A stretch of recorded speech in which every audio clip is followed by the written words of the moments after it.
that first scrimmage, because you really get to tell kind of where you are reality wise. So being able to have coaches off the field, being able to see if you can operate and function, and to get about 70 great plays out here was really valuable for us. What stood out to me right off the bat was some of the young players that we're going to need to step up.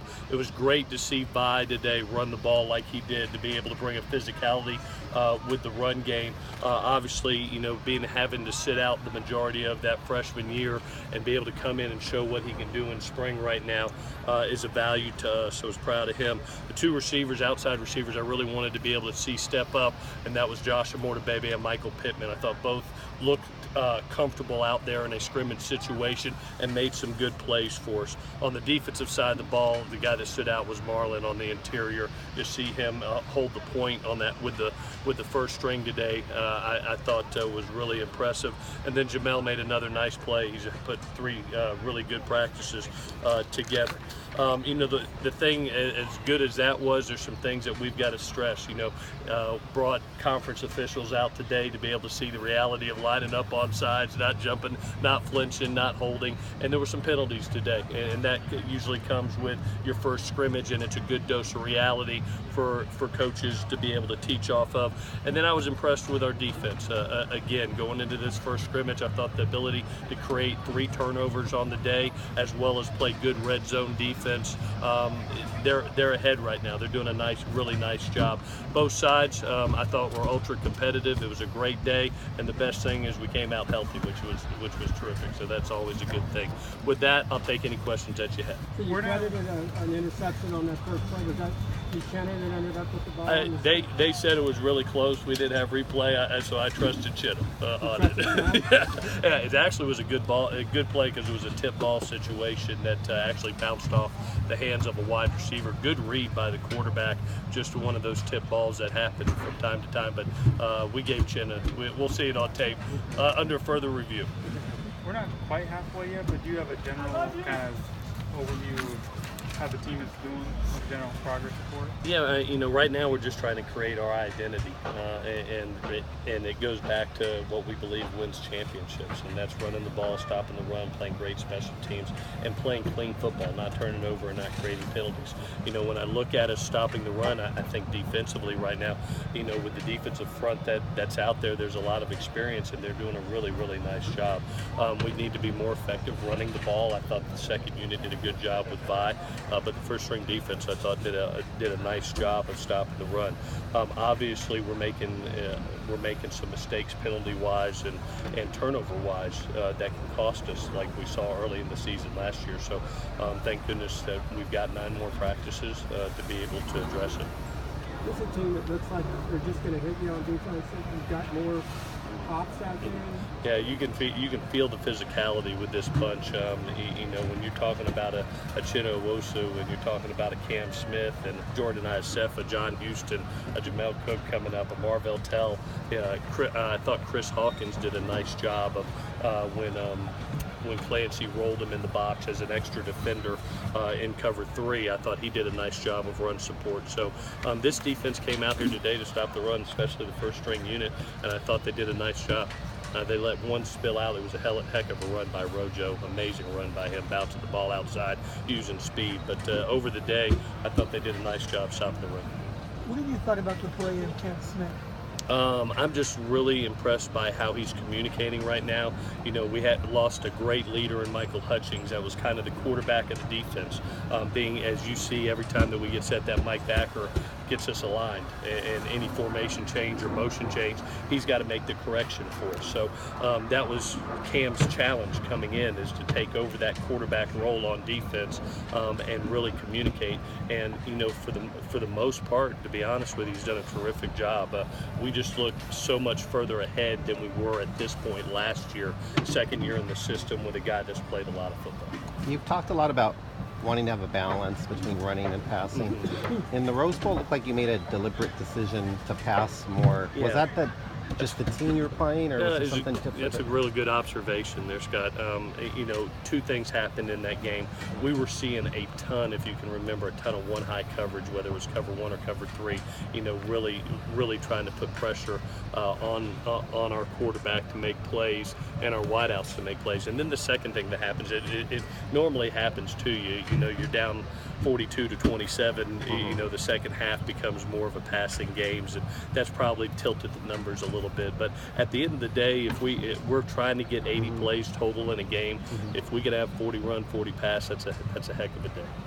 We'd like to ask you. Number in your head, offensive plays this year going in? Yeah, you always want 80. If you can get 80 plays plus, I mean, man, what an opportunity! You're just creating more opportunities. That means you're being really good on third down, which I think we were the #1 third down team in the conference last year, especially in the second half of the season. That keeps drives alive. And then I always look at the overall numbers. Are you putting points on the board? And then let's see your balance in the run. We were a 200-yard rush team last year with a very good passing game that combined in it. When you had that balance, I think it's ultra hard on defenses. Clay, we'd like to ask you what you're happy with.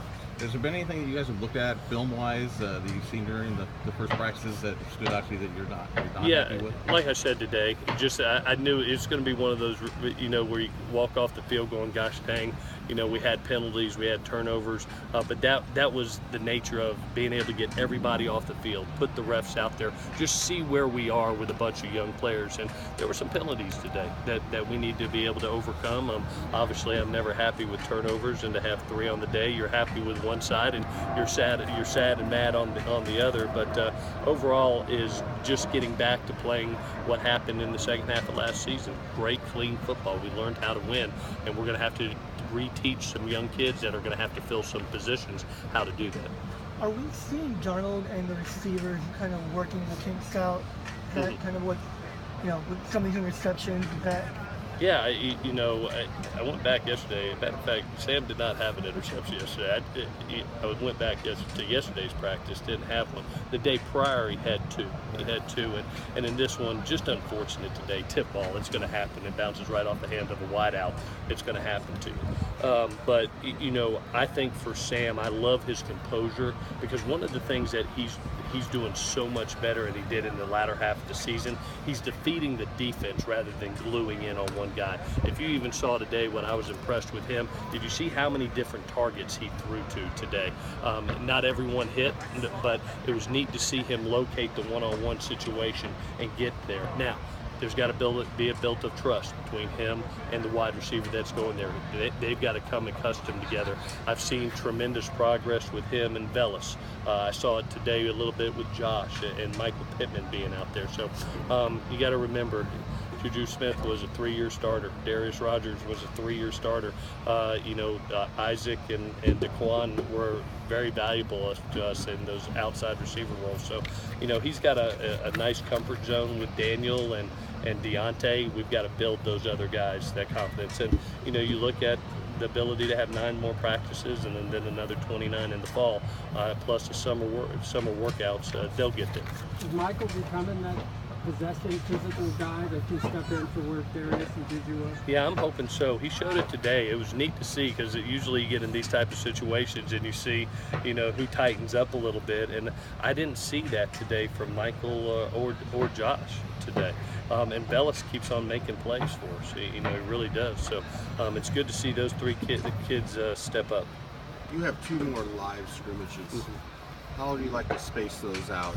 One would be the spring game or not? Or? Yeah, definitely one will be the spring game where we'll tackle, and then just from a health standpoint, we'll either take the next one either next Saturday or the following. It will be on one of the Saturdays. Did you see anything in week 2 from Jack Sears differently from week 1? A little bit more, less confusion. I thought, you know, confusion creates hesitation at the quarterback position, and hesitation will get you beat or hurt in this game.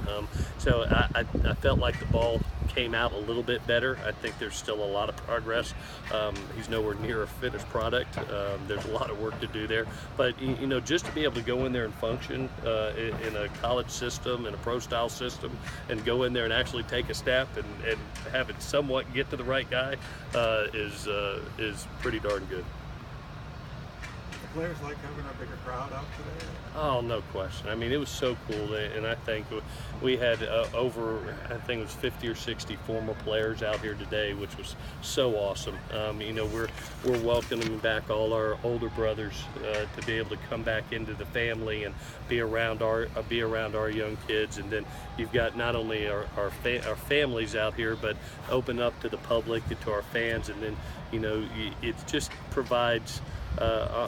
It allows me to be able to see more of that reality, to be honest with you. You got people that are watching you, you're put in the moment, you know, you're having officials, it feels more game-like, and you know, you get to see who can perform when the eyes are on you. And it was neat to see guys like Vi and Bellis and Josh and Michael perform. I'll tell you another kid too. Matt Fink came along. Really did. I thought that he did some good things today, and he's really progressed. He really has. So I was proud for him today. As a point of emphasis, you talk about the players returning. For your perspective and for the program, are you really making a strong effort to get these players? Yeah, you know, I smile every day I wake up, because this is going to be my 8th season in the greatest place in the world, you know, the pinnacle of college football. And the one thing that I've learned about this place is, when they say Trojan family, it's real, you know, and this is a family type of atmosphere, and to be able to have our fans out here, our former players, you know, it's a special place and a special family, and we love having them out here. To have Carson Palmer back the other day and have him around us and give words of wisdom to, you know, our quarterbacks, and just his experience and what he went through when he was in a similar position as Sam, and how valuable is that, to have an older brother that, you know, can mentor you and some of the experiences that you may face. So it's special to have those guys back. Do one more. Jamel, you're trying to get him familiar with the nickelback position. Yeah. Mm-hmm. Is there a chance he would have to go back to safety next season? Right now, we're really trying to, you know, we've got YK, Yakili Ross, that's doing a really good job back there that we want to be able to look at. CJ Pollard is back there, and we're really trying to develop into that nickel. We know we could always go back to safety as needed, but, you know, again, you look at his cover skills and being able to come off the edge. You look at him as a run support defender. You know, that big, long body is hard on slot receivers. It's hard on run support, and then he's got a knack, as you've seen. He's got a heavy head, and he covers a lot of ground in a hurry, and to be able to get to the quarterback. So we're gonna make an investment there right now to see how it looks, and then go from there. Alrighty, guys. Thank you, guys. Have a great rest of the week.